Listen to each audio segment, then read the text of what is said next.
If you're into martial arts and you want to learn from the best, then don't miss these videos. Check them out.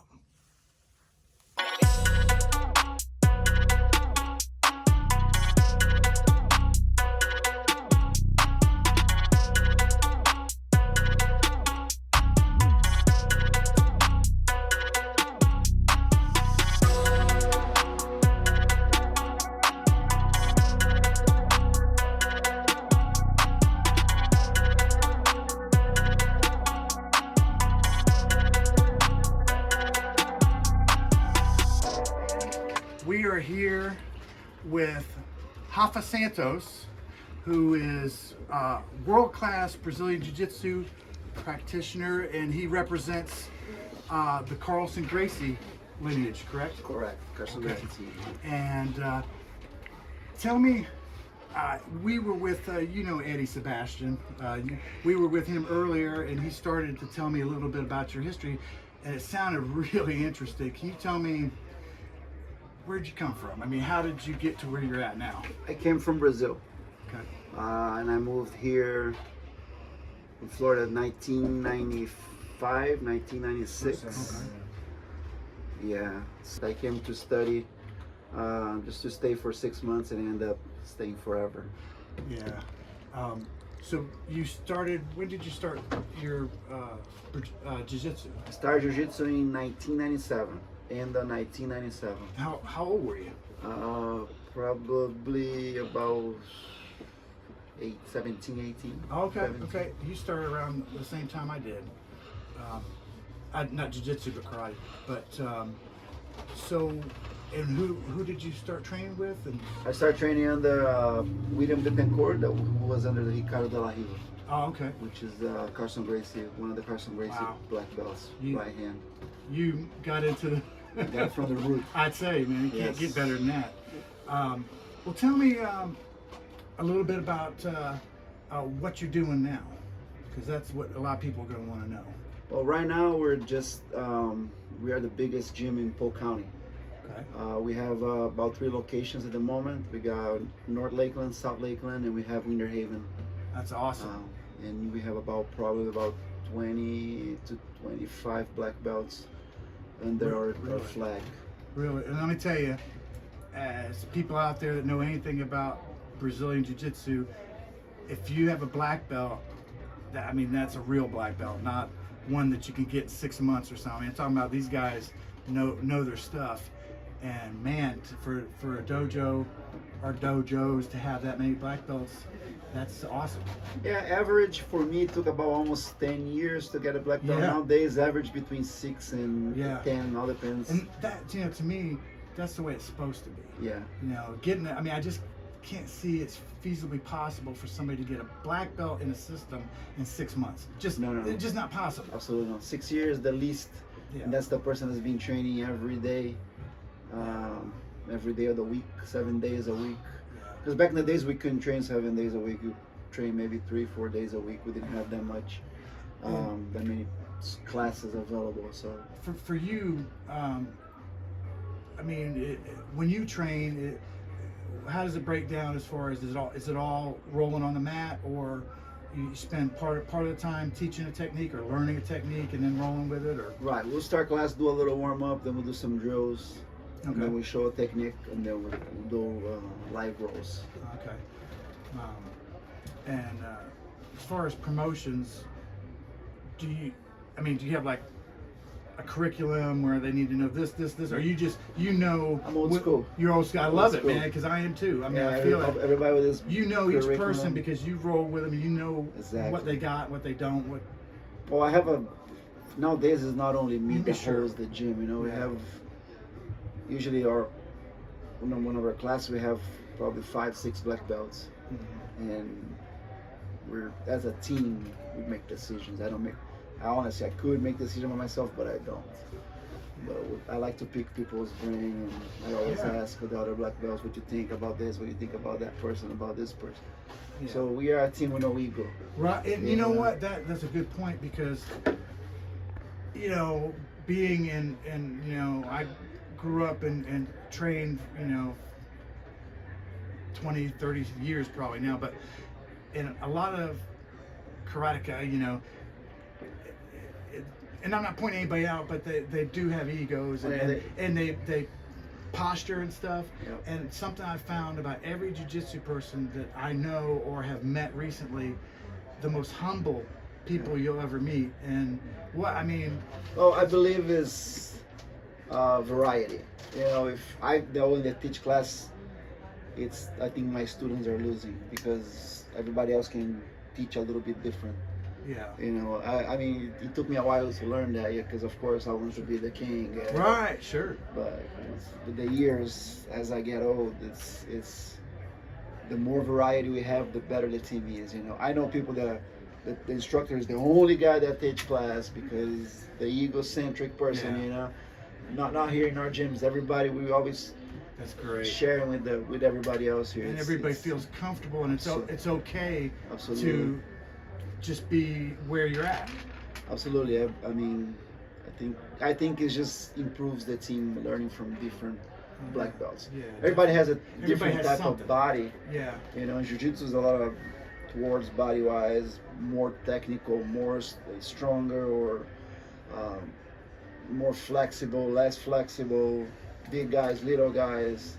So we have a variety of everything that So just for can spread. people that are watching that maybe have kids that want to come over here or get into,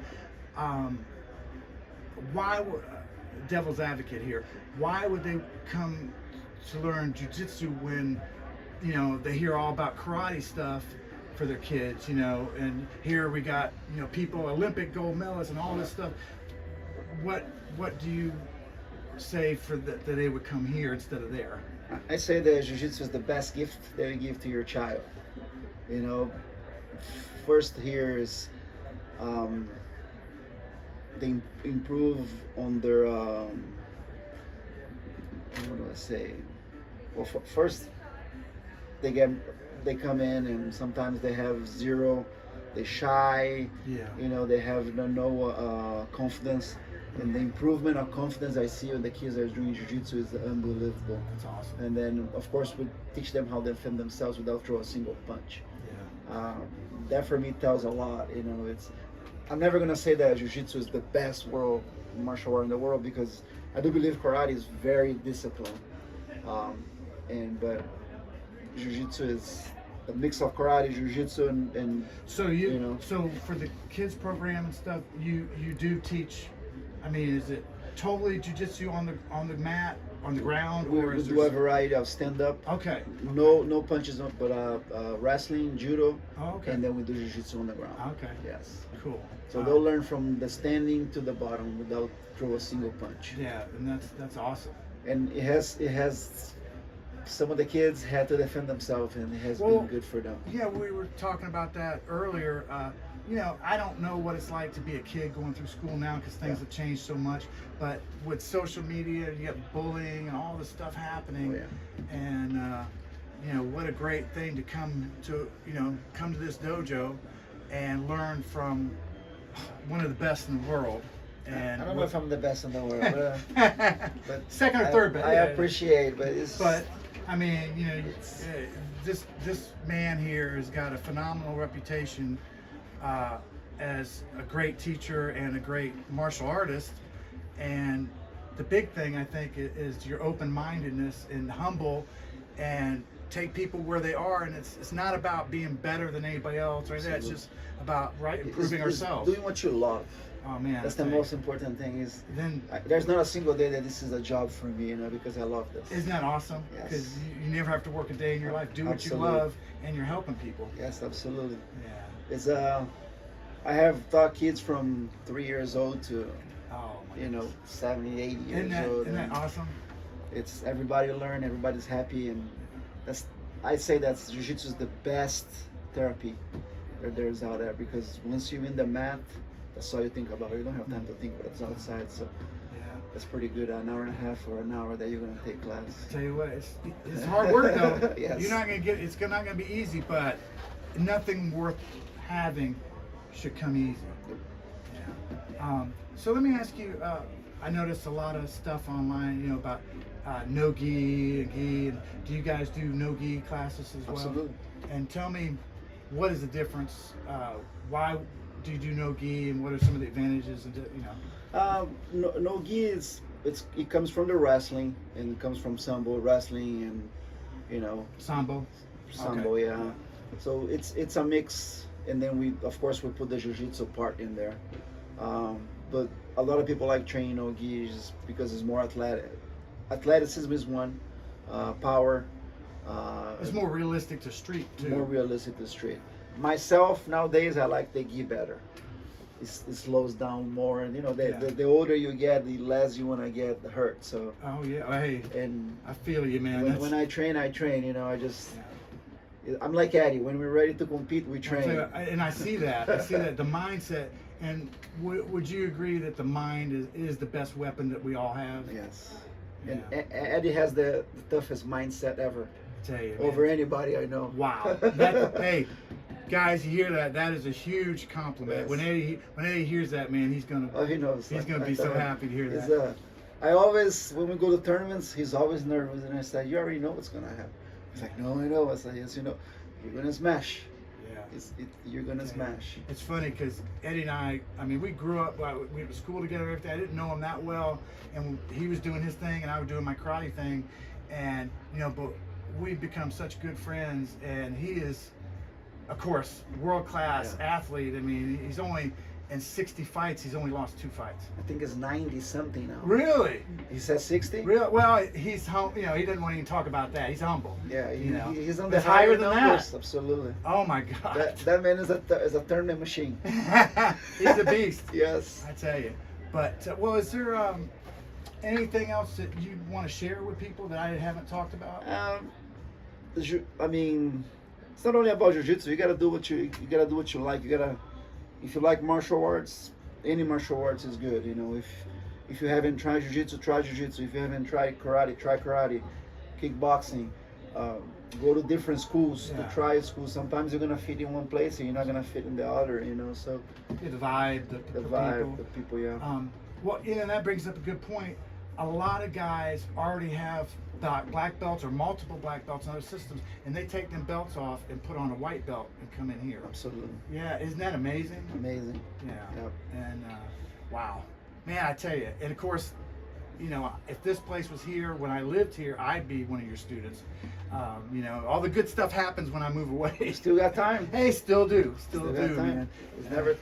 Nobody's never too old. And No, that's true. age man. is just a number. Yes, it is. What about ladies? Ladies as Ladies, well. yeah. Ladies as well. Why would I benefit from doing Yeah. grappling? So if you have just single ladies or It's a very good way to self-defense. We do offer, I think, a morning self-defense class on this location here. And we do have a ladies class on the north location too, at night in the evening. So, and girls like to kick butt too. What do they get out of it? What do they seem to enjoy about it? Ladies are more feisty than the men. Hey, I'd say the exact same thing when people, I'd say I'd rather fight any guy than fight a pissed off woman. I have refereed thousands of matches, and I'll tell you what, when the girls go on, the girl go it's on. Yeah. It's on. Yeah. And you can tell they smacks and mad and hair pulling. I'm like, okay, let's go. So are you still right now actively competing? Yes. And what do you have? At least going? three times a year I compete. Okay. Yeah. So I think next we have one tournament in Tampa, and then me and Eddie are going to the Worlds again. No gi. No gi. Okay. And Worlds. where is that at? That's in Las Vegas. Oh, okay. Yeah, we went last year. Right. And how did you do? I won my first fight and lost my second fight. Eddie won everything. Eddie's funny. He did arm wrestling for a while. I didn't know that. I should have asked him because I know he just won arm wrestling. He's strong. The guy's super strong. I'm gonna tell you this. I rode with a lot of people, and he's the strongest person I ever rode with. Wow. I have rode with some monsters. Yeah. And those guys are Well, not even, live a guy. not even. I'm telling you, that 160-pound guy over there is the strongest as I ever seen. A beast. Well, I was honored because all the time we've been together, we've never actually trained or stepped on the mat together, and I got a chance to be on the mat with him earlier today. Okay. And man, it was just a pleasure. So you felt the power. I felt the power. Yeah, I felt the power, and he was being on just on level 1 with me. Man. He was taking it easy. You know? There's never take it easy with Eddie. That's the thing. Yeah. He always says, let's take it easy, but go light. It's like, there's never a light. Are you kidding me? Well, man, it has been a pleasure talking with you. Of course. And all the links to all the locations are going to be down there, and you guys please check it out, read up on Rafa Santos. Come be part of our family. We have a great amount of guys here.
I'm on the way up.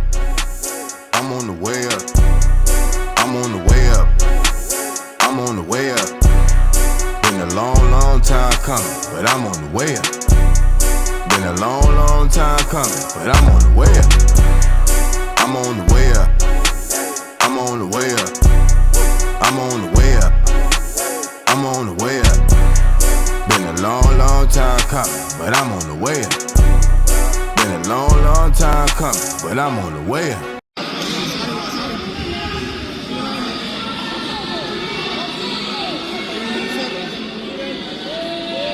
Watch the belt, Hoffa.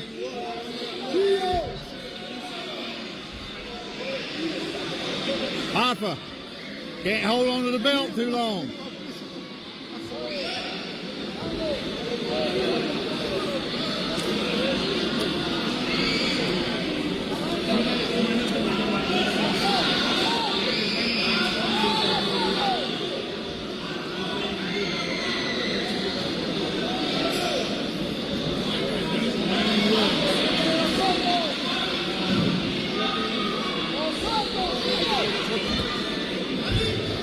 Stay with it, stay with it, stay with it.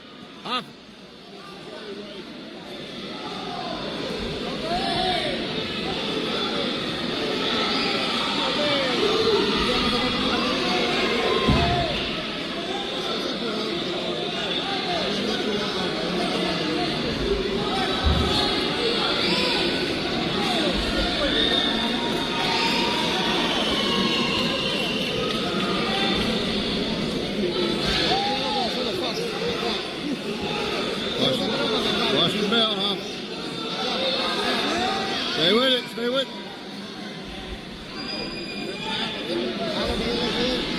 You're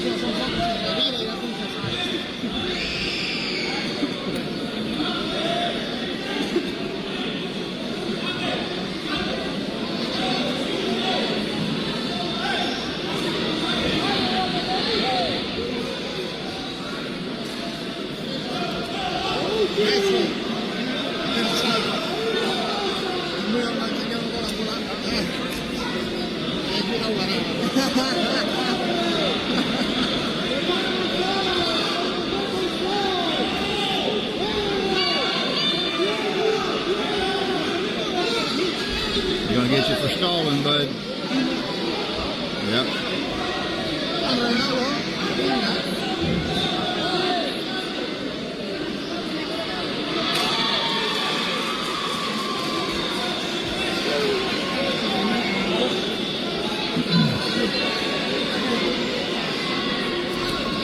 Come on, Hopper, move.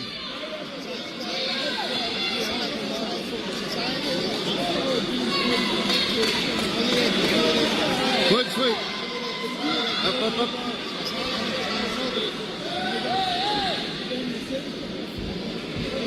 Gonna wind you up, bud.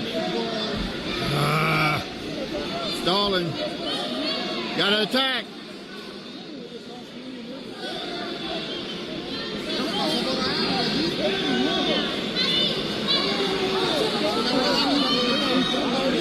Attack, Hoffa.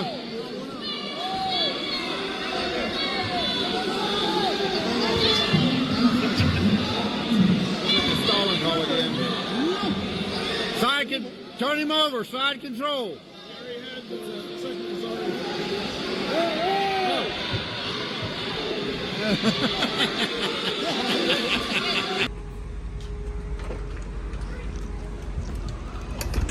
Oh man, this is a nice place. Indoor soccer facility. Wow. Wow, really nice. Look at that. Is that not amazing?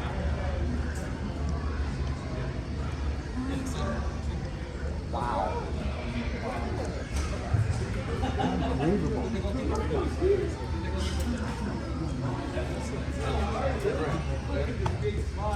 Eddie!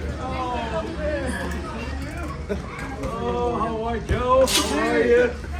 How are you? You got a blue tongue. Look at this. You got it. That's good. Slurpee. Nice to I'm meet you, just Laura. playing. Nice to meet you. Good to see you. Thank you. Look at That's you. right from your Look Slurpee. a bodybuilder. Yeah, right. Yeah. Remember this guy? I do. He's got yeah, he got And you know Morgan? Get some Morgan, guys. She shake hands, she look in the eye. Talk to Coach Eddie. Look at it. Pleased to meet you.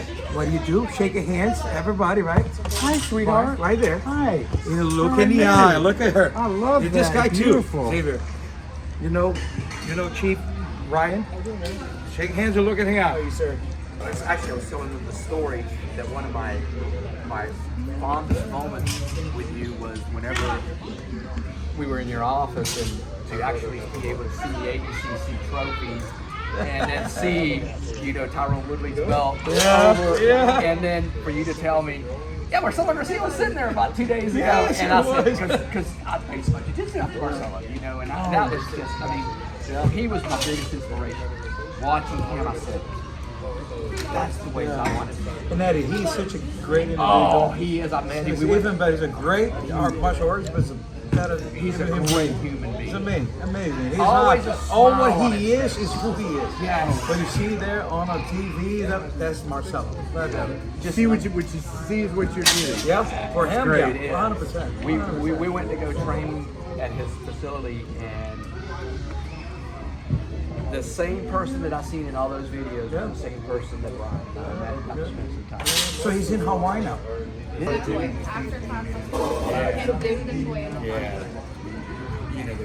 or not?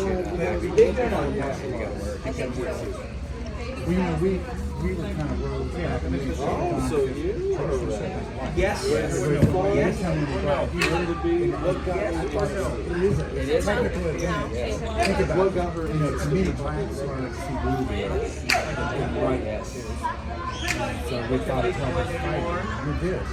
But we actually got just excommunicated from because that one thing. That's how well, you know, the black He is so awesome.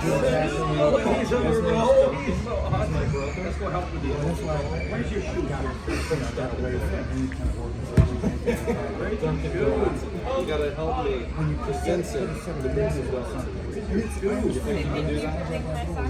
But What's you that? know, they get so tied into the rituals, you know, the liturgy and stuff. I happen to be sitting with somebody pretty cool. You're talking about Eddie. Yeah, that's what Joe. Well, hey, actually, there's three cool people here. I'm just sitting in the chair. No, that was my line. I was gonna say, hey, I'm just with them, you know. But we have Professor Ricardo Laborio, and of course, his legend precedes him. No, for a second. Yeah, come on. You gotta come in. Come on through, man. We're good. Come out of the closet. He's Come gonna out of the edit it all closet. anyway. He's gonna Yeah, he's gonna edit He's it gonna anyway. change right now. I was asking. Come out of the closet. Hey, this is Murphy right here. The guy that, you know, he should be sitting down here too. He also Is has the owner. Yeah. Yeah. Yeah. And he's a beefy dude too, man. He works out. Okay. So, Professor Laborio is, of course, world renowned. If you guys haven't heard of him, then you need to click off this video right now and go look at some other videos to get all the stuff, and then come back and you can appreciate what we're doing. So you're, and of course you're never going to talk about this yourself, but you are considered one of probably in the top 10 best influential jiu-jitsuists in the world. What do you say to that? Joe, I don't know about that. I can say one thing, that's for sure. I have a renewable passion for this. I'm one of those guys that I'm so lucky into it. Before, people don't know this, but I went to school for business in Brazil. After that, I went to stuff I heard. I work in a bank for I don't even know how many years in a bank there. So when I got out of the bank, I kind of knew it that I did not want to do that. And Jiu-Jitsu came in. Jiu-Jitsu came very easy to me. It was something that I was, you know, very good at, and the fact that it was very good, I was very happy where I was. All my friends was there. I was raised inside this place that was, he knows, those guys knows about it. It was a Carlson Gracie old school with all the Carlson Gracie team, with all the best guys in the world. At the time in the era, Carlson was absolutely the best team. He was the best team from gi, no gi, vale tudos, MMA. He was the best of the best about it. He was one of the first ones to transition for jiu-jitsu to really high level fighting. And I was part of all this, you know, when I was younger. I was 16 years old, teenager. Question, you just answered the question I had. Yeah, 16 years old when it was started. But I was always in love with this. So it was easier. Like for me here right now, it's easier to see because it's not difficult for me to be here and enjoying this with the kids. But the transition, I mean, because you've also, I mean, golly, the world class fighters that you have trained that owe everything that they have to you, going from that, I mean, that level, you know, I don't even know about that, Joe. level. Joe, what I know is this. I myself went to high performance, and after that I started training people for fighting itself. But I knew it in a certain way what it would take to go into a certain level. Things change it a lot. There is an evolution on it. Sure. But I knew it from training myself. They need at least some hardcore trainers in it. You need a conditioning training. You need a technical training. You need a sparring training that is molded to a schedule, that you don't do anything stupid, that you don't hurt yourself. But you gotta acquire skills. You gotta train and drill the skills, and you put it there for real in the sparring. For all this, we knew it, you know, there was a formula to be good. And an amount of time, I knew what it was because I lived that. I competed a lot and I did that. But my passion, I think, helped me a lot for the fact that I was feeling good being there, you know, around the people. Nowadays, I live in a complete different set, in a different world. That's what I was wondering, how it went from going to what you did to now. I mean, you got a room class full of just amazing, cute kids, and the way that you teach Joe, them, man, it is so awesome. Amazing that, you know, the character education that you can implement in martial arts is unique. There's very few people can very few sports can do this. You just sit them down to something that is so, you know, it's talking about violence, right? You're talking about defend yourself from violence, mentally and physically, but there is a cue of a natural instinct of survival into it, and people know this. They probably never going to use that. We probably never use this. My kids here, 1% of chance that this kids actually use this to defend themselves, but this is in daily basis. It put you fear into it. Training is winning and losing 50% of the time. You know, big chance to win or lose, and you gotta have to deal with this. You gotta have to deal with losses. So there's so much character education into this, and the way we schedule things right now, the way we structure the class. There's a lot of delivering on how to speak with them to make it understand. I was talking to the previous class right now. It was exactly about this, because they train a little bit takedowns. Today is a takedown day. And they were training a little bit of, hey, you're in this class, you better be mature enough to understand that you're going to lose some and you're going to win some. And you better have the desire to win. That's part of life. Yeah, it's guys, great. we all know. Yeah. In a mature level, we know that we're going to lose our grandparents, we're going to lose our parents. And all this is part of life. You got to understand the cycle. And as hurtful it is, if you don't understand this, it's like a kid who doesn't like to lose and is a terrible, sore loser. Hey, wake up, because you will lose. You will lose. There will be people that are not going to like you. And if you're a leader, you're going to have to say no.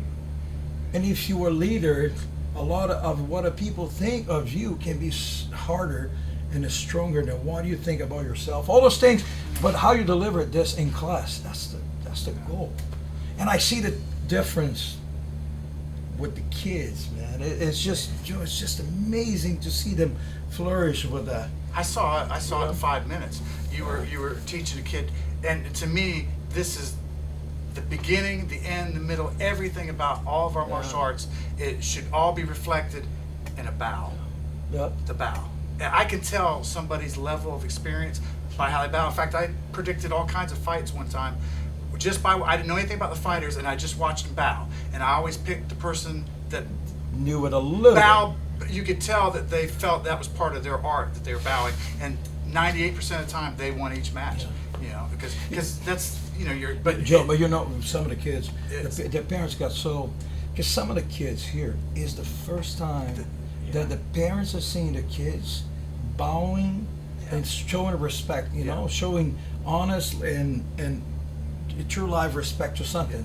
You know, they bow to master respect, the founding fathers, they bow the instructors, they bow to the teammates, but they bow to the place. They bow to a sign of respect. There's nothing to do with religion. Nothing to do. It's like a salute in the military. Right. It's just like when it's about bowing and the musician bowed down. It is just tradition, but it's a tradition that symbolizes respect. So for some of these kids, Eddie, is the first time that they're really, especially the younger kids.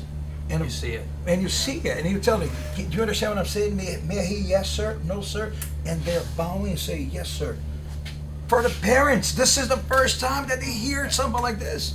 Because being a parent doesn't come with a manual, guys. You all know this.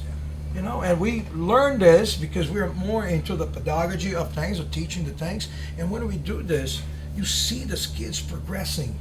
You know, progressing and being more respectful, progressing and being more acceptable to, you know, what a society, community does to it, and being courageous to being themselves. And I see miracles here, miracles. And this is so much more to me, honestly, than I was Joe. I trained some of the best in the world. I've been around some of the best in the world. I trained with, and I trained some of the best in the world. I can say that. Man, nothing is so deeper than this. I'm telling you, nothing. I feel that. Nothing, Joe, nothing. There's a life changing for so many kids. You know, I'm thinking, how does he have the energy? Because I was watching you, you know, and it's like everything you're doing, you're full of this vivacious energy. I love it. Yeah. I honestly, I have more energy to come to those classes for the kids, sometimes with the adults. I have more energy. I do have more energy. You get their life energy, kind of. You know, they get yours, and it's the positive. You know, and talking to tons of people that when anybody I talk to about jiu-jitsu, and we were talking about this earlier. Pretty much the first word that comes out of somebody's mouth is humble, And that wasn't always a word that I relayed to Jiu-Jitsu practitioners. But I understand, because really, to me, Jiu-Jitsu slapped me in the face the first octagon. I was like, whoa, what is happening here, and realize, okay, man, this is real. What they're doing, this is real. And but it can't look. This is a very good point, Joe. Look at this. Jiu-Jitsu is so attached to the MMAs and the Vale Tudos because of the creation, Jorge and Gracie. Let me just go even beyond. There may be something that you don't know about this, right? This is important.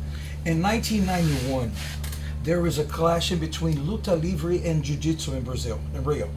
It was the two. Luta Livre as a sport was growing too much, and Jiu-Jitsu is getting was a different demographics because the Luta Livre was practiced a lot in the favelas, and Jiu-Jitsu is a more upscale, aristocrat of art than the Jiu-Jitsu guys. The guys who have money so do Jiu-Jitsu, and the poor kids were doing no-gi, which is more the Luta Livre. Now Luta Livre started growing a lot in Jiu-Jitsu guys. There was a beef that they decided to do an event. There was the first Vale Tudo in 1991. Did not know that. Whereas the Jiu-Jitsu guys beat all the Luta Livre guys. And the Luta Livre guys are huge. It's a much bigger size. When this has happened in 1991, this was aired on a prime TV in Brazil. And it was a shock to everybody. Everybody talking about human cockfighting. It was terrible. But every kid in the nation wanted to do Jiu-Jitsu after that. In 1991. 1991 inspired the 1993 UFCs. Okay. And the UFCs was inspired by the 1991. The results was tremendous because it was TV air. It was amazing, guys. The impact of that. Carlson Gracie was a trainer. It was the first time that Jiu-Jitsu got all together, trained under Carlson Gracie. All the factions, all the teams got together for Carlson to train, and everybody won. 1991 inspired 1993. 1993, in 1991 to 1993, the guys were doing the Vale Tudo. We were already training Vale Tudo. Carlson Gracie's team was already a team, guys, fighting Vale Tudo in Japan. The guys were already fighting in Japan. There was other events before UFC, or at least at the same time at UFCs. Well, Eddie and I were talking about this earlier because I thought that the Jiu-Jitsu came, far back from Japan, and it is. But it seems like that it stuck for the people in Brazil and the Gracie family, and the fact that they perfected it to another level. And then they go, like you say, fight Vale Tudo in Japan, and they're killing it, And you understand it. The Vale Tudo, before there was Vale Tudo, the Vale Tudo transitioned to the No-Holds Bar, and the No-Holds Bar transitioned to MMA, what it is today. The rules can start being implemented. Yeah. But before it was a Vale Tudo, there was no rules. It was brutal. Before that, in Brazil, was a shock of styles.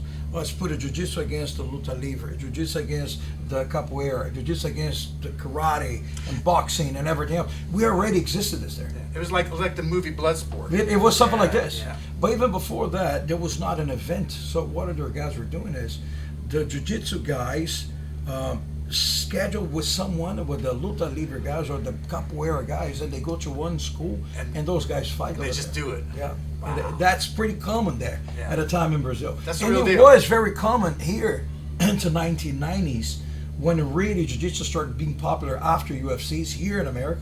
A lot of people started coming and testing. Mm-hmm. And the guys, you have to be ready because you're going to be doing a Vale Tudo anytime because a judo guy comes in, a karate guy comes in, and kung fu, and they want to test. I believe in my, in my skills and my fighting. And the Jiu-Jitsu guy has to represent. This has happened a lot. Oh, I know it happened has, a lot because I've seen videos on YouTube. Yeah. I mean, throughout the years, Gracie never turns down. But Joe, this is challenge. before. This was before the sport popularized as it is. Okay. Because after that, Jiu-Jitsu grew in a certain way. Because Jiu-Jitsu has this big thing, a couple things. Number one is you cannot be good at jiu-jitsu without training. You have to break a sweat. You're going to have the touching, the grabbing, and the winning, the losing it. So you're going to have a workout. And at the same time, because there is less impact, all the judo guys, all the wrestling guys, because you can't do wrestling after you're 35. You're not having double hip replacements. Exactly. And this kind of stuff You that can't. happens. You can't. It's just really hard on the body for you to, after 40 years old, you can't train judo as the same way. You can't. So a lot of people migrate to jiu-jitsu because you have some takedowns. Yes, we do. We have takedowns. Yeah, we train some takedowns. Yes. But it's on the ground. Its impact is way different. So the population is growing, and have this fighting background. When most of the kids, when you talk to the parents that want to enroll their kids, do you ask them, why does your child want, or why do you want your child to come here?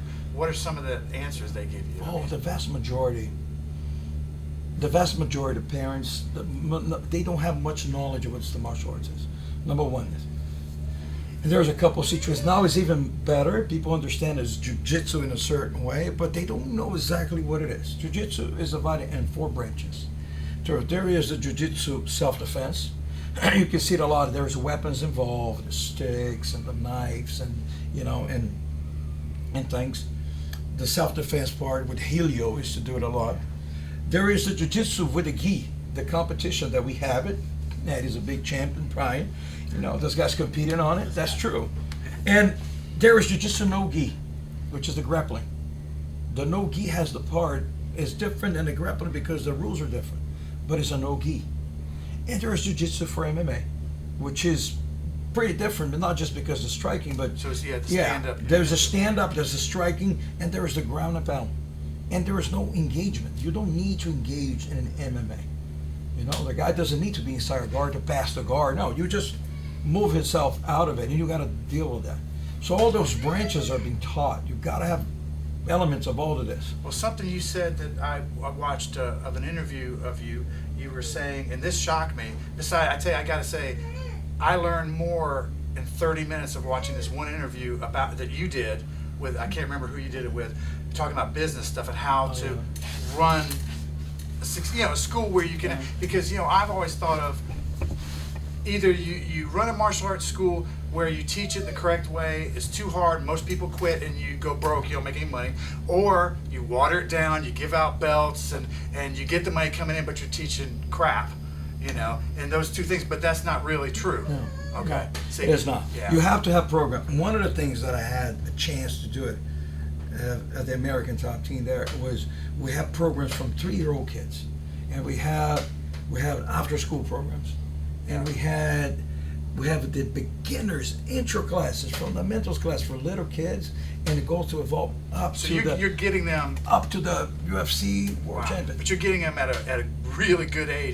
Because we developed as people from 3 to 6, tremendous. Oh my God, tremendously. Pretty much probably our whole outlook on for life. the vast majority, though. This is many of the parents bring here.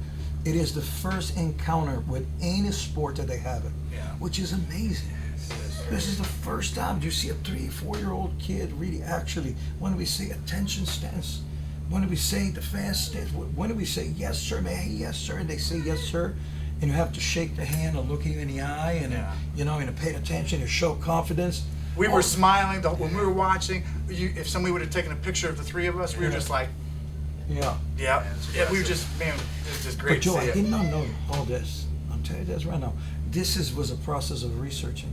Because when I got here, my whole idea was training pro fighters. And I did. And I did this from Carlson Gracie team, from Brazilian top team, was a very successful team. Some of the best teams in the world. Yes. From Brazilian top team to American top team, also one of the best teams in the world. And I have dealt with all the pro fighters that you can imagine. And all beginners, intermediate, and advanced high level guys.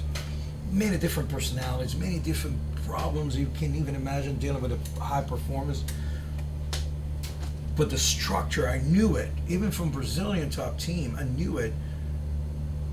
That the success, the financial success of our teams can be in the pro fighters. Okay. The window is very short, short and and small, for the investment is a very, very, very small percentage that guys are going to make it into that level. So it doesn't recoup the money is for investment. But what do you create as a curriculum? What do you create for systems? Systems. And For the 97%, because I know you said only 3% are the. Oh yeah, 3% are competitors in the high level, like Eddie, and 97% they're doing this. That shocked me. It really did, because I thought It is true. thought it was higher compared. It is in the statistics that is so real. Came from the president of IBJJF. 97% trains for recreational purposes. People and Jiu-Jitsu has one thing, culturally, you know, I'm a black belt in judo, so I know one of the things I know to judo. Judo has in the culture and the structure is very different. You know, the way they do the classes, the way they present the classes, the way you have to structure is just the Japanese model. Much more traditional. It's way more traditional. It's way more. Let's say traditional. That's the word, but it's not an easy-going, appealing for after work type of thing. You know, you got to be so strict. Sometimes you just go from here, not just the militaristic, not just the uniform and the presentation and all the and all the. You know, it's culture.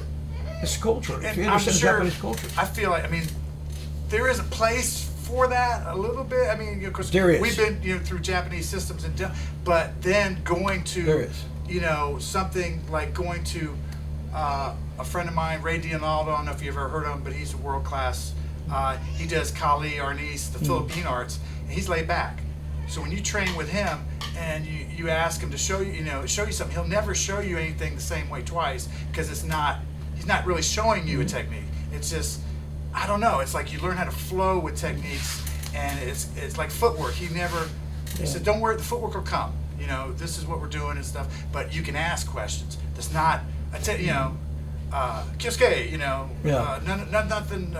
Where you're taken out of your. Look, for us, I think we all here. We went to the top of the martial arts, black belts, and it's easier for us to understand because we put time and effort, and we overcome everything to come into it, to accept. So we have way above the average understanding of the discipline of the martial arts and the discipline. But there was one thing about Jiu-Jitsu has this thing about being very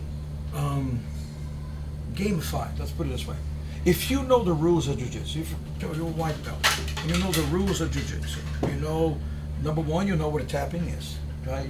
You got uncomfortable in a position and a kind of submission. You explain what a submission, you know how to tap. Visually tap or tap. Sometimes your hands are there. You've got to explain to the person like they never heard of this before. So you actually go through it. So you learn how to tap. Now after that, you know the takedown was 2 points.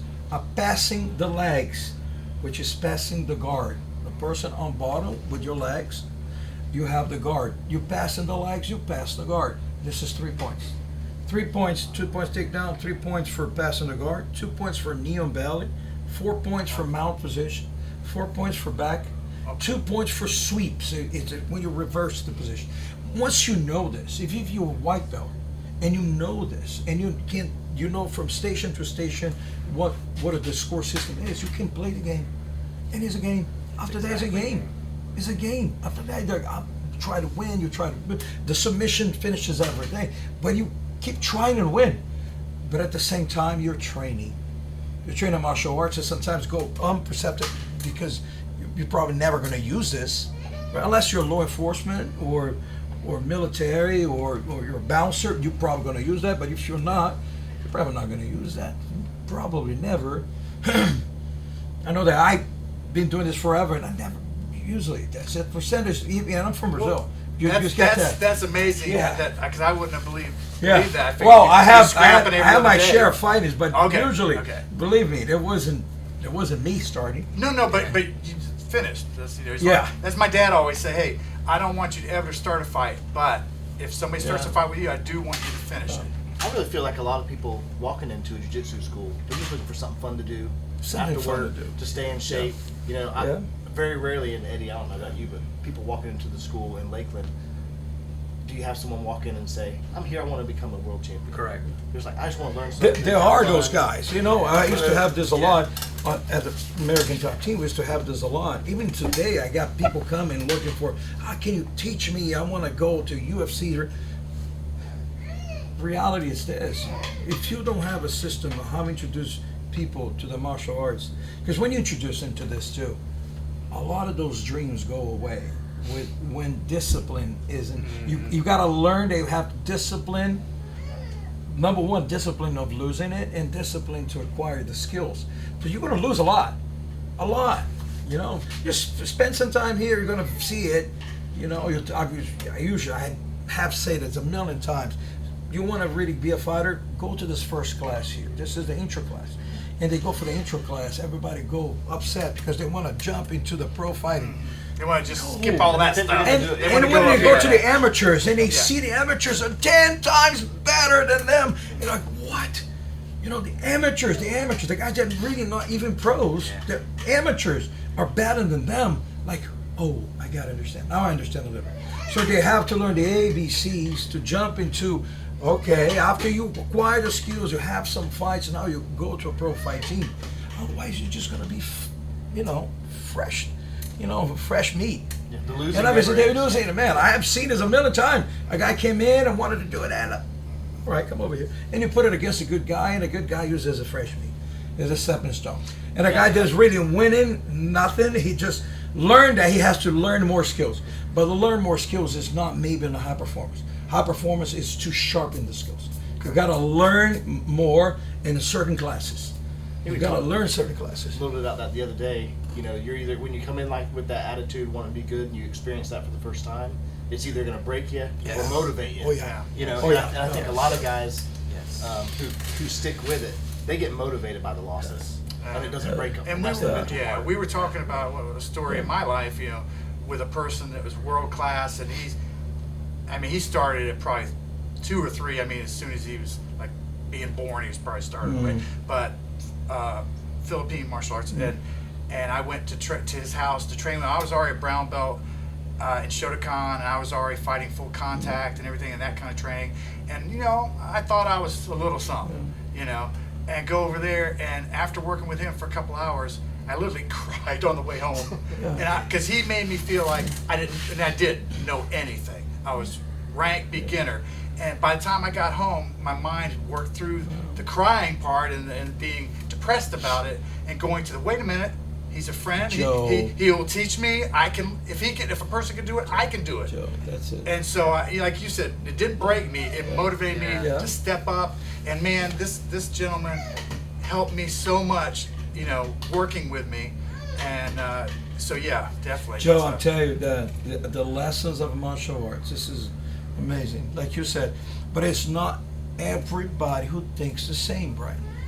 A kid who is not going through a certain part of education, if the parents never told them, hey, that's part of the process. Losing is part of the process, and you have to suck it up. And you have to keep on moving. It's how you bounce back from things and from losses and from anything, from daily losses. You just suck it up. You just keep it on going. You take in and you just keep doing it. In the end of the story, Joy, in the end, the discipline is more important than anything. You got inspired by something to start something. You got motivation to keep going, but it's the discipline is going to make you go somewhere. That's it, period. When it gets hard. That's where your coach and mentors come in. Oh, yeah. To keep you from... This is like what it is. This is success for anything. Yeah. Well, you want to be a chef or chief in anything, right? It's just got to show up, man. We were just yesterday talking with Eddie, talking with you about your mindset, when you go into your fights and stuff. And, discipline kind of is one word I'd use for what we were talking about. Well, one of the things, as I was sitting there watching him do the classes, and you said some things that really stuck, and I was paying attention to you. You're saying to some of these kids, this is the first time they've had an opportunity to interact with that. Well, you don't realize, just you do, but the average person doesn't realize how important it is to have that role model. This here is probably the first time any of these kids have ever had any discipline. Yeah. So it carries over from a jiu-jitsu class to a discipline class that carries on over into their lives.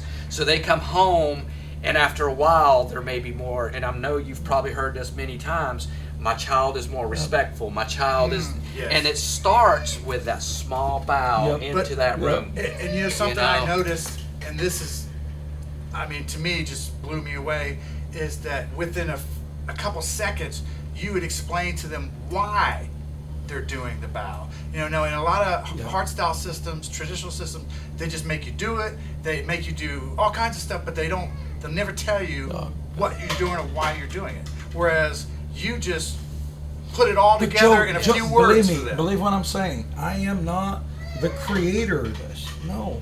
I just, like, again, I did so much research around how present what we think is important. Like discipline. We sit the kids, I don't know if you saw it, we sit the kids, we call it the meeting room. I sit down in a little box there, and they sit it down on the floor, and we're talking to them. Oh, wow. You know, I don't know if you saw that. So we're talking with the kids right now. Yeah. And we talk about discipline. And we make them memorize. This is, you gotta be short so they can understand. Discipline is something that you do it every day. Doesn't matter how you feel. What is discipline? First, you ask them, what do you think is discipline in? And a lot of them raise their hand, discipline, and when you do something wrong and somebody discipline you. Oh, yeah. This is a different type of discipline, but what we're talking here is like the discipline on every day. You do what you have to do. Discipline is something that you do it every day. Doesn't matter how you feel. Oh, you don't want to go to the school? You do have to go to school. There's discipline into that. Oh, you feel like don't want to brush your teeth? You have to brush your teeth because of that.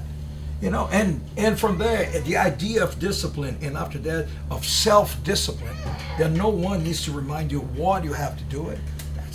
This is gold. You see the structure? Yes. And I'm saying this, Joe. It's not that this guy. No, I just did the research. Well, and I turned the key because you've got something together that is actually able to be a functioning program. You know, where you're able to build it and stuff, because so many places. Well, of course, you have the business acumen. So, and I know how deep you are in your business knowledge any business, to run a business, and that's a lot of people don't realize. I mean, you know, they see places, they don't realize what goes into the business of it. Yeah. You can be not just being good at a martial artist, but you can be a great martial artist and not be a good businessman. Right. And you see that there is a wire on this, right? For sure. But the parents that are in the kids, we have the kids. For the kids, has to be instrumental in their education. Has to be fun. And, if it's not fun, and for sure they have to learn things here that they can use it. Like I said, there's only 3% that is really much better than what they have in here right now. 97% are training like they're training here. Win some, lose some, but not high performance. There's 3% out there that's outstanding, right? But in a time to deliver this to the parents, which are our clients really are the parents. Right. The parents sign the checks and pay the bills. Right. And we gotta make them understand why we're different. And that's one of the questions I have for you. And that's marketing. If a lady walking in with her son or daughter, I mean, what would make them choose, you know, oh, they've heard about, you know, these karate schools, they see them everywhere. It always says, you know, Olympic something, gold medalist, or some kind of real, you know, thing to get you in.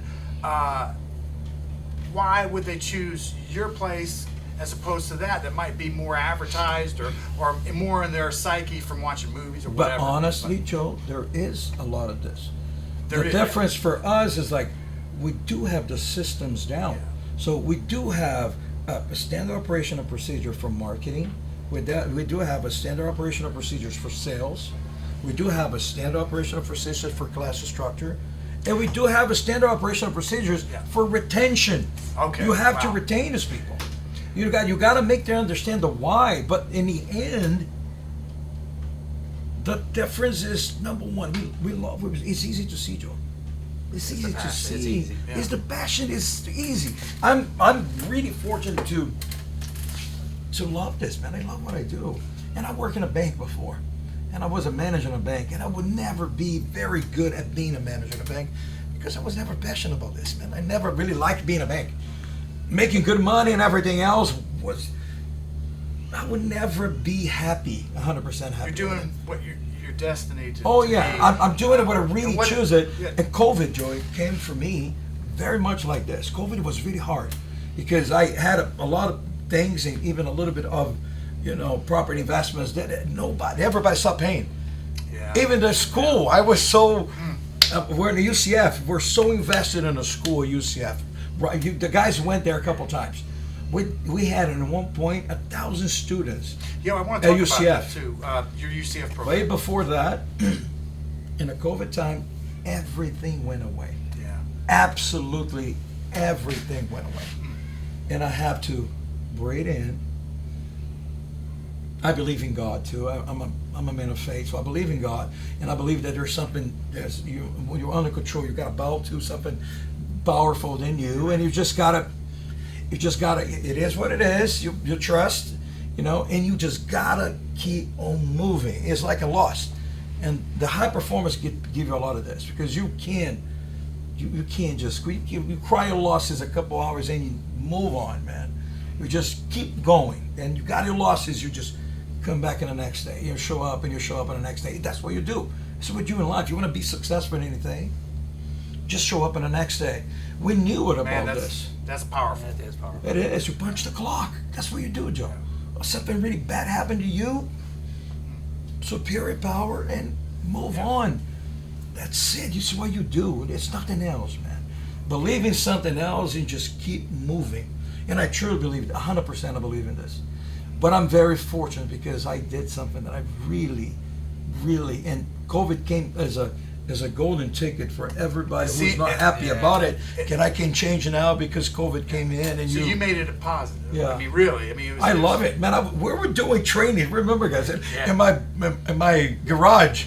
In my garage during COVID time. Yeah, that was an eye-opening experience for me. I bet it was. So, tell us a little bit about the UCF program.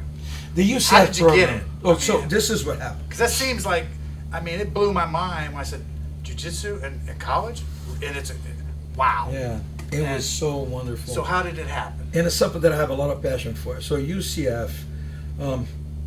So when I got out of American Top Team, there was a couple of things that worked pretty well in American Top Team. What it was, the license model worked pretty well.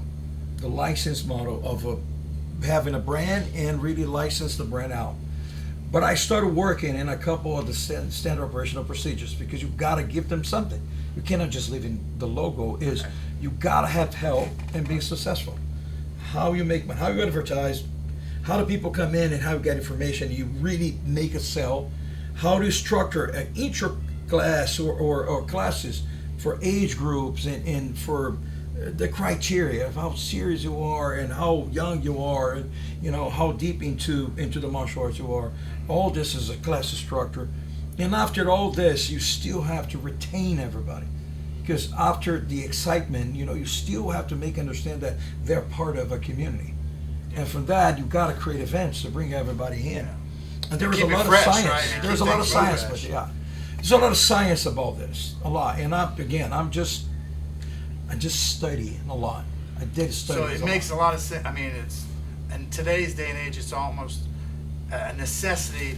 You can be a phenomenal martial artist, and a lot of guys I know think, well, hey, that's all I need to be phenomenal. When they see how good I am and what I can do, everybody's gonna come and want to train with me.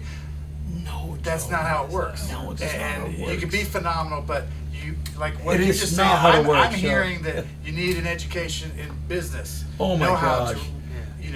Implement the stuff that you're talking about. And I had, the first time I sit down with a couple of mentors, I talk about it. So I have this world champion. I trained this guy. I got this guy trained with me. And the guy said, Laborio, that's nothing to do with the business part.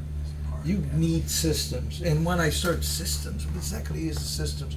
And when you start implementing the things, the ideas and the actions and doing it, and you have a really solid standard operational procedure that you can train someone. If I got out of here right now, like I'm teaching, the class is rolling. And you have... I don't need it to be there. I'm there because I love it. When I have my main guy teaching, I don't know exactly. Hey, you know what he's teaching? Duncan, Brian trained with those kids before they're were teenagers. This kid is really, the garage. I'm talking about 6 years. This kid's were 7 years. The kids are training with us. They know exactly everything, but we talk and we train and we have booklets about how to speak with people and how to introduce the sport and how to, the martial arts itself. So all this is trainable. Otherwise, you don't have. Also, there's another thing too. You think you have a business. A lot of guys open up gyms and think they have business. They don't.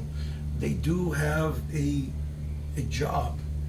They buy themselves a job, a business. You're not successful until this thing can roll without you. Actually, so make Exactly. the bills and Yep. pay the whatever. It's not and- even success. I'm not talking Yeah. about financial success. I'm talking about you gotta be oiled up in a way that the next generation is being trained.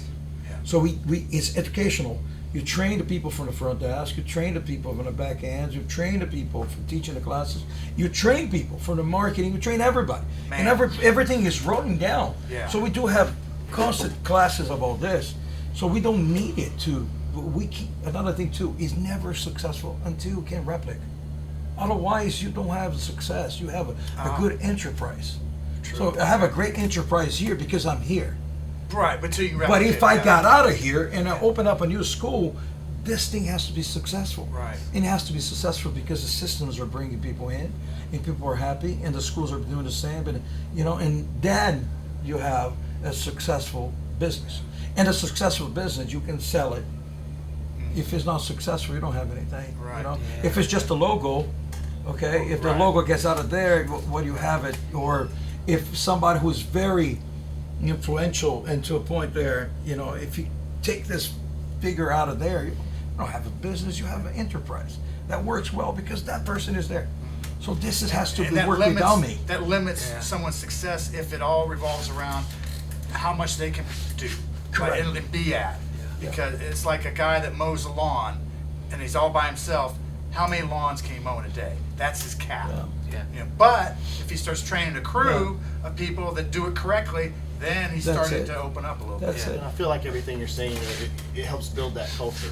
Yes, And on a yes. basic level, as a customer or a student going to a school, you can have the best competitors or world champions there, but if the culture's bad, Yeah. Correct. someone walking in the door for the first time, they don't want to be there. Correct. They're going to go to the Correct. next place where They they feel can- like they can they're feel it. treated right. They it's can professional. feel it. They can They feel it. can Vibe, feel it. energy. Joe, they can Yeah. feel it. Oh, I agree. People can feel it. Yeah. People can feel it when you care about them. People can feel it when your community is solid. People can feel it when you're fake, when you're not fake. sure.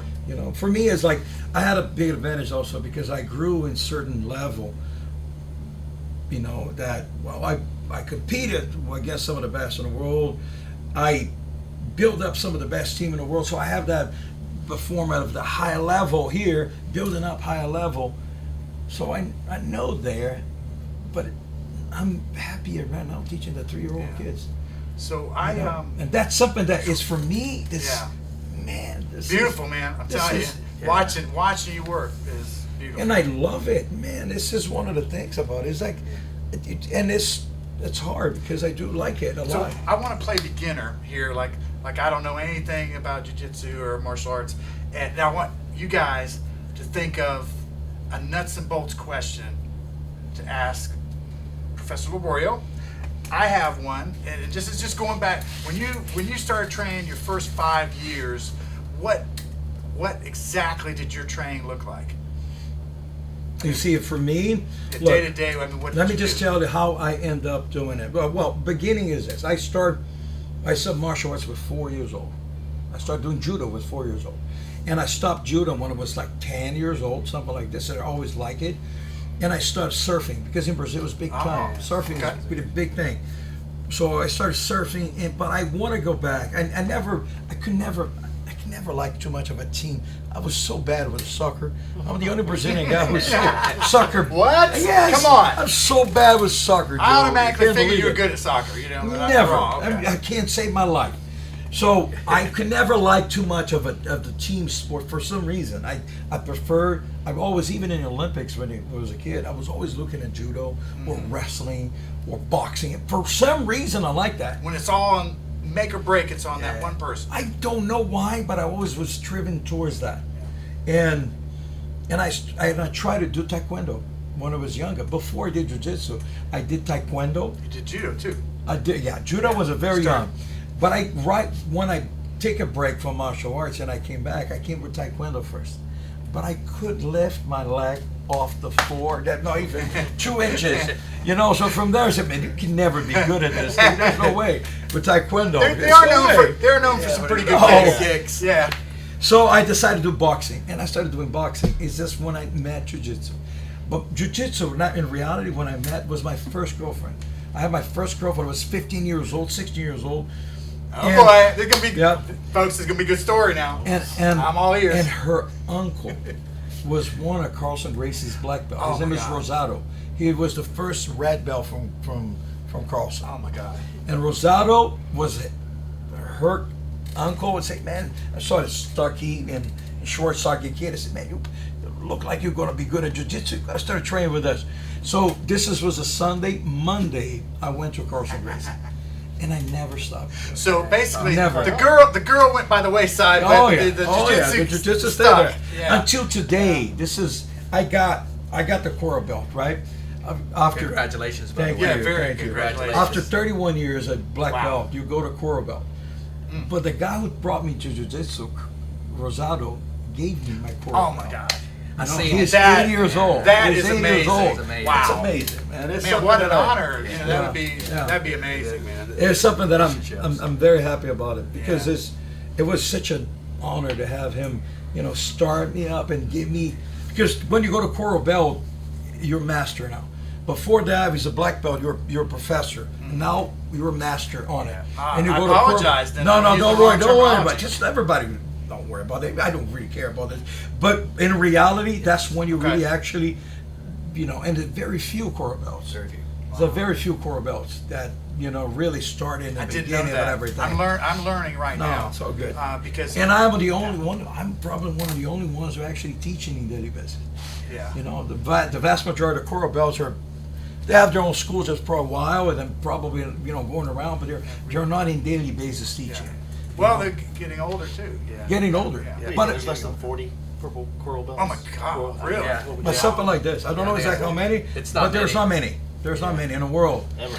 Well, I know you got to get back to stuff, but I want to hear you guys' questions for Master. One of the things that he was talking about that really implemented, especially there towards the end, where he talks about 31 years later to have the person that introduced him to jiu-jitsu to have that. That's so huge in the jiu-jitsu culture, because in wrestling you go through and then you can only get beat up so much in wrestling. It's a very, very high-paced sport. Jiu-jitsu, you can continue to do it and adapt.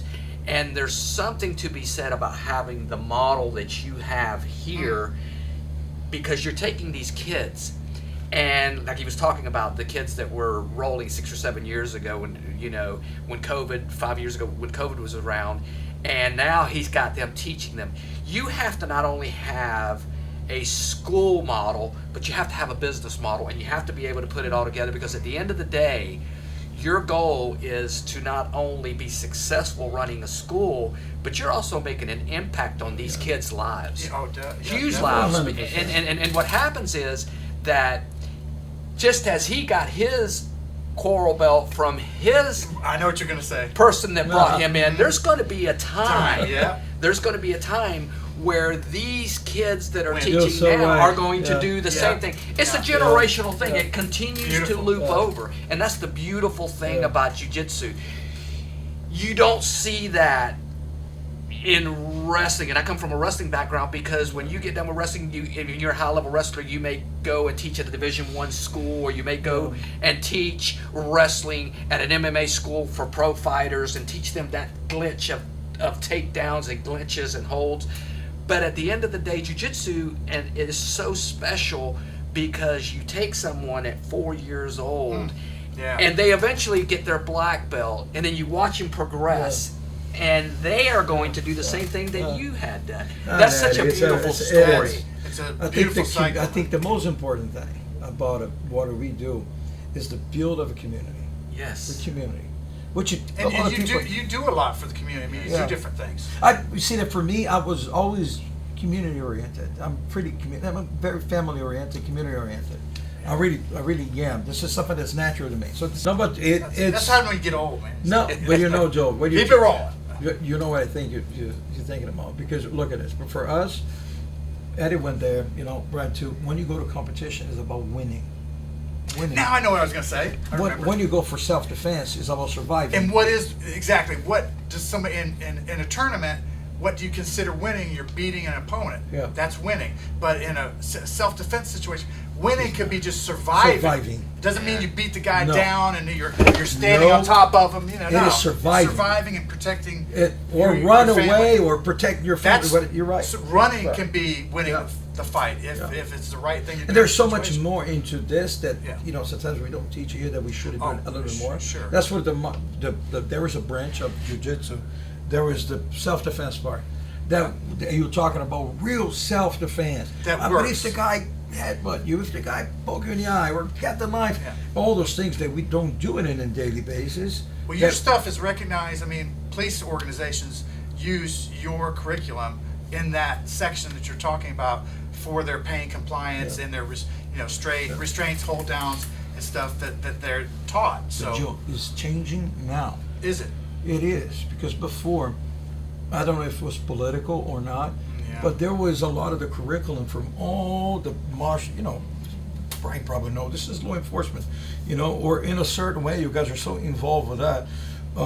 There's a lot of politics involved, and when you're talking about instructors, especially in police academies, you know, the guys are probably there for long years, and the curriculum they adapted, it was from traditional martial arts in a certain way. Set in that.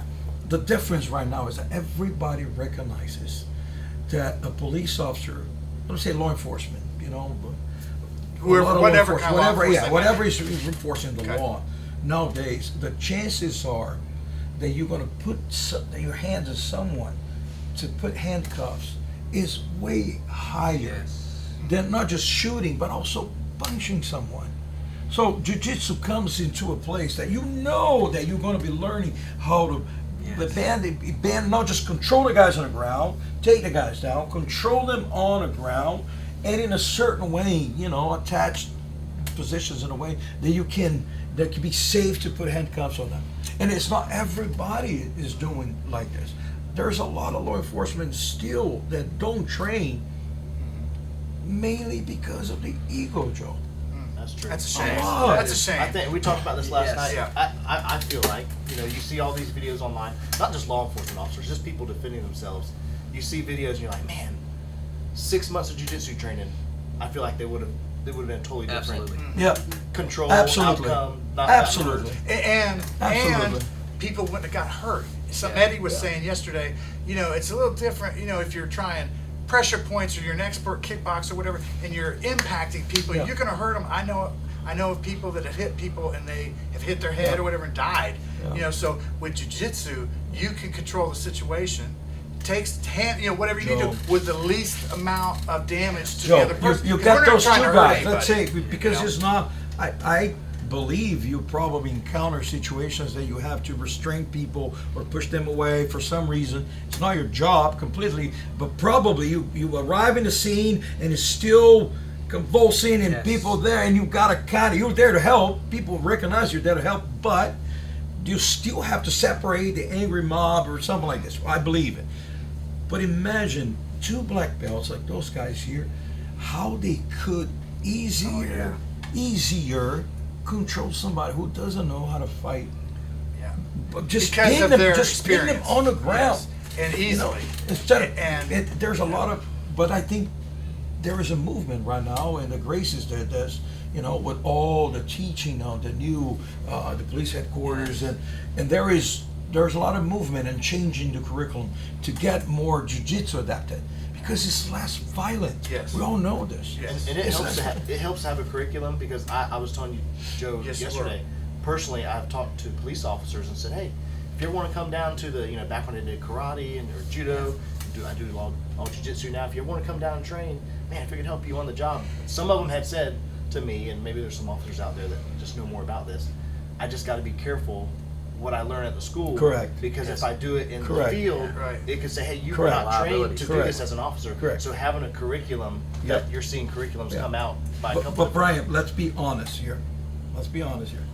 How many times do you believe that if you were a black belt, if the police officer was a black belt, they will restrain less use of the gun. Absolutely. Oh, You know what I'm saying? for sure. What if the chances are that somebody comes towards you, even if they don't have a weapon, but it comes towards you and hey, stay away, I'm going to shoot it. But you were a black belt. You know in a certain way that you can defend yourself a little bit more than the average guy. I feel 100%. 100%. That's How 100%. many people got shot? Just stay away. Bah! Yeah, because they used the gun to try to equalize the situation. And they trained us, because, Joey. Yeah, Yes. and they're trained, like you They said, trained there's us. no lower, less lethal thing. It goes, to the gun or the taser, but a lot of times to the Doesn't firearm. work. Yeah. You know something to excuse me, Brian. Another thing is that when you train jiu-jitsu, and if you do it for any amount of time, you have a little bit of understanding of body language. You understand a little bit about what's going on, a lot more so than the officer just Correct. pulls his gun out. Right. Correct. You understand body posture. You understand movement a little bit better than the officer that's never had the curriculum. Correct. And if you have, like Brian was saying earlier, if you have a curriculum, those officers, men or women, they are going to understand confrontation as a whole so much better. So much better. It isn't going to be get out of the car and see and pull your gun out. It's sometimes you can de-escalate things by just So much. talking. So much. You don't have to pull the gun out. Patty, that's another thing too. You got to understand this. Sometimes you can de-escalate a lot of things because of your knowledge of what you can do. Yes. Because we all know that sometimes you have somebody in front of you that is a great talker, is a big bully, but those guys don't know much. Joey, they don't know much. Yeah, and I like to say this, but it's not always. I'm not going to say it 100%. It's correct, but the vast majority of the bad guys, they're not putting so much time of learning and training, and they're doing all this stuff that it's not really just diminish their ability to do this, but they're good talkers. They're good bullies. They can get into your head. But if you know what you know, man, 1 year Ju-Jitsu, 1 year Ju-Jitsu, blue belt in Ju-Jitsu 2 years. Not even 1 year, probably 1 month. And obviously, we're big fans of Ju-Jitsu. Yeah, but I we're say a this little a lot, biased here, as you can tell. And this is the truth because we see it. We see We see it. it. Even in sport and We self-defense see Jiu-Jitsu, it. nobody comes into a Jiu-Jitsu school with no training and rolls up. No, almost anybody. Impossible. Especially if it's a purple belt It's or higher. It's not just gonna not gonna happen. Yeah. You're not nobody. All but no bodybuilders. And it's been proven time and time again. Or even guys, let's be honest, or even high level Division I wrestlers. They're coming in. They're going to do so well, but they require the knowledge of submissions. Otherwise, you're going to get locked in a foot lock there or an arm bar. You're going to tap like a normal process. Of course, those guys have the physical ability and the mechanism, the mindset. All this is amazing. But there is no way, man. You got to learn things. There is submissions in Jiu-Jitsu. There is no submissions in wrestling. And you got to be aware of this. Again, you're playing, if you're learning wrestling, you're playing by the rules of wrestling. And like some people feel like, well, I don't want to be on my back because in wrestling, that's not true. where you're supposed to be. But Jiu-Jitsu, okay, fine, I'm on my back. And we've all seen that person come into a school who's super athletic, super strong, and he might get with a purple belt or a brown belt, and it's like, man, but the purple belt or brown belt, they will outlast. Before you know it, this guy is winded, and they've out-strategized him, and then they win. And two things happen, Brian, after that. Number one, either you never see him again, or number two, it actually humbles them, and they have an open mind, and they're like, man, I want to learn this. No, and then they come back I'm to be a telling good you, student. wrestlers mentally, I'm telling you this, Joe. For MMA, if you have to pick one sport, but even for the physical reasons, Joe, man, because they can do well standing up and they can do well on the ground. They don't get tired both.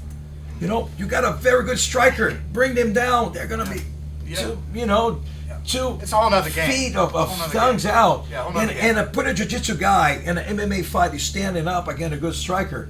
You gotta see this guy pulling guard and butt scoop into it. It's a reality. So you put a wrestler is the perfect mind to be the best athlete on it. And here we're learning everything. You're gonna old school guys. You're gonna be always learning the takedowns and the ground and everything gets combined. I'm big in favor of this, especially because the MMA training, like it did, I had to learn a lot. and you see the qualities. And only if you're really egoistic, you can't see the qualities of wrestling over jiu-jitsu. You're letting your mind cloud what you're actually able Correct. to see. So Joey, like you said, so wrestlers are strong-minded for this. You know, Makes sense though. A lot, Like a a lot. pit bull. Told you that They yesterday. can take They it. did. They Yeah. can take it. Yeah. They can take it in.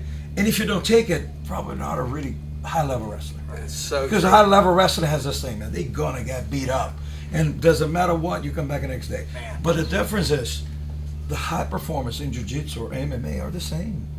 And the moment that you go to high performance, Joey, you understand is about learning in punch the clock.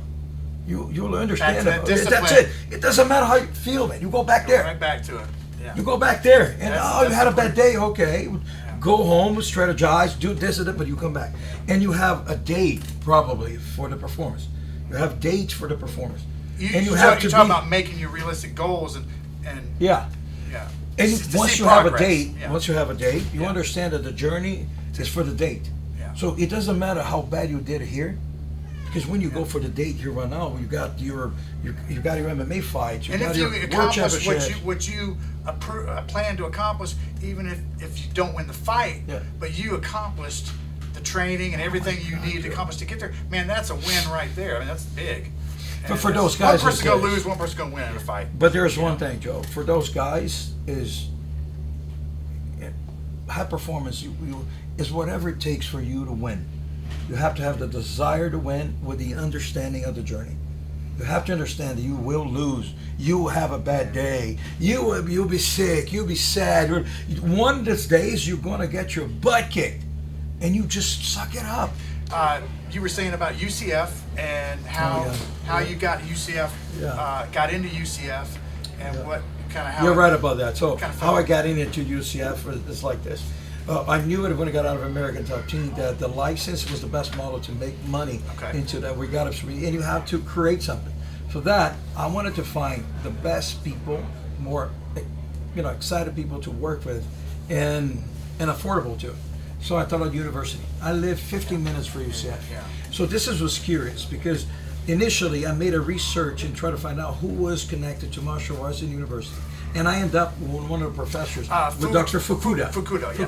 Fukuda is a doctor who is a black belt in judo, but also is a purple belt in jiu-jitsu, and he loves it, martial arts. You guys connected right away. I'm Right sure. away. Yeah. And you want to find out about this? I went to the Facebook, and I see in Facebook who I had a friend. I had a one common friend. Somebody I had a one common friend, so I hit out to this friend, George. I said, George, can you introduce me to Fukuda? Yeah. And George introduced me to Fukuda the same day. Oh my God.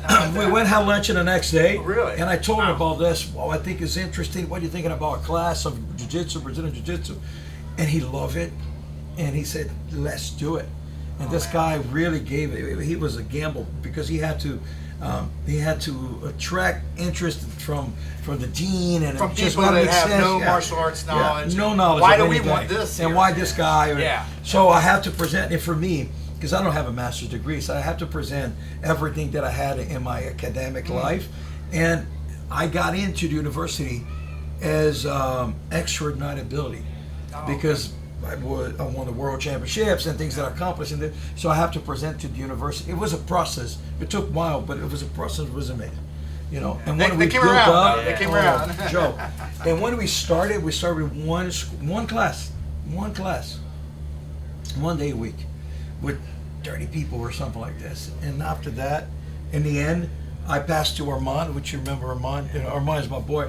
Armand is actually teaching at UCF right now. We have 6 classes. With a full schedule of classes there. That is And there was amazing. more, in one point we have more than 1,000 people in the club. Wow. That's amazing. Wow. Yeah, and the 6 classes with 50 people right now. So it's 300 people every semester doing jiu-jitsu. That's Are there any other clubs that big at the It's college? mind-boggling. No, That's a big club. we got the best club in 2024.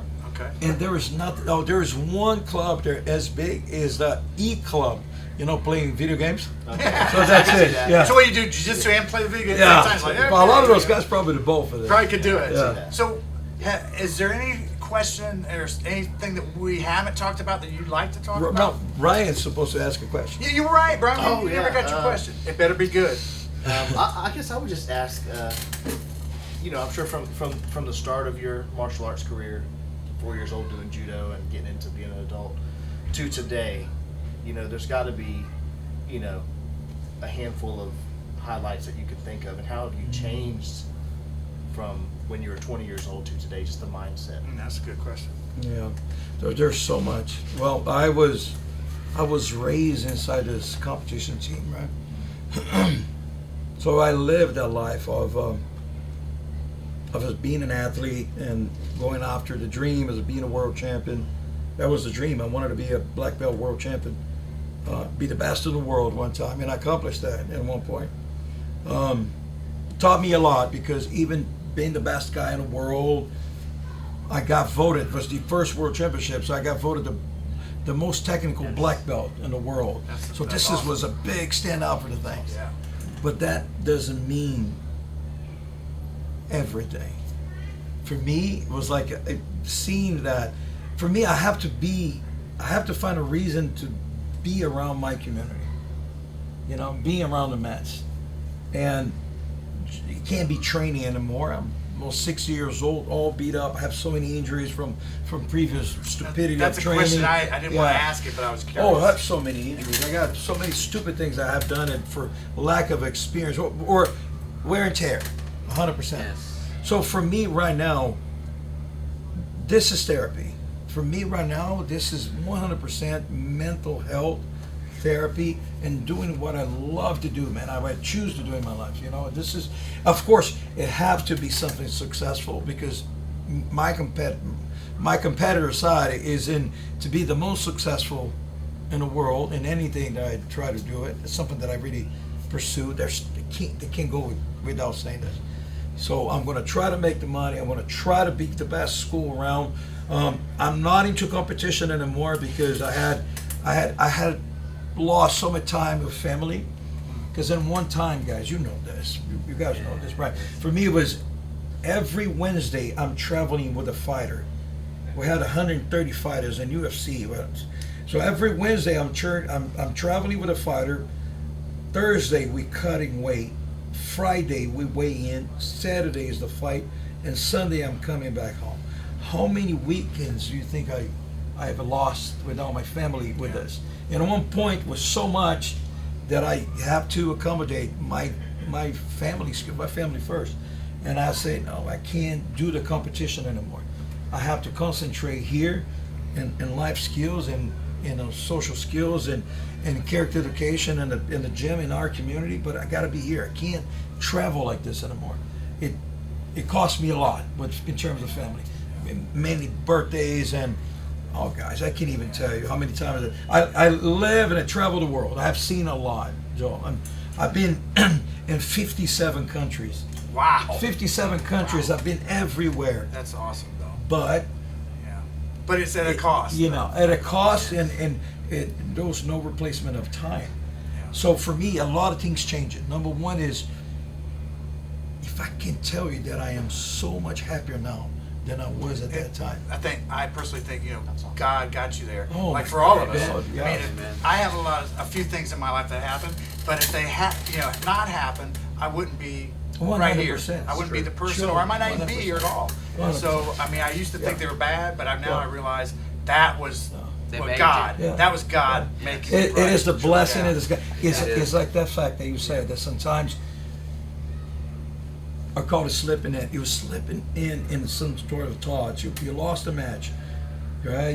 You slip in the next day, and you can reason a lot. It's almost like God is talking to us, man. It's like sometimes you're so angry about something, and you sleep, and you come back analyzing things in a different way, and you start really. Man, there's got to be something else. There's got to be something stronger than us. But I mean, it's okay to cry. If you lose a match and you feel like crying, hey, emotions, do it. Yeah, do it. Nobody's gonna. You don't need to like it at all. No, if you like it is not, especially in high performance. It's not about liking it. It's understanding the process. Yeah. So you do that. You go through. Okay, I cried for 10 minutes. Now let me wash my face. Let me think about it. Okay, let's look at the tape. What did I do wrong? And then you start.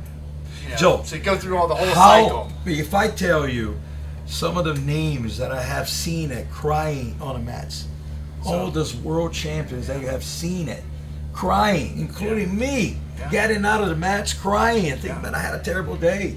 I'm gonna get smashed in the tournament. It's emotional. You know, man. it's When you fight emotional. somebody You're else, so you both give it your all, man. You guys become best friends at the end most of the time. I mean, it's like you bonded in a fight. You know, I don't know. Do you feel? Joe, you guys it's feel so that way? emotional. Yeah.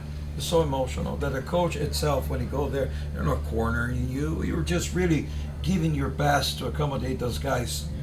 You know, little demons. You know, you're dealing with all the ghosts. Right. You're dealing with everything. They all pop and it's up, all don't good. they? Oh, I'll call the inner bee. You know, the inner bully or the inner bitch. You can't. The inner bitch comes to every one of us. They're listening to it. They're talking. The difference is when you learn that that voice comes, doesn't matter what. It doesn't come.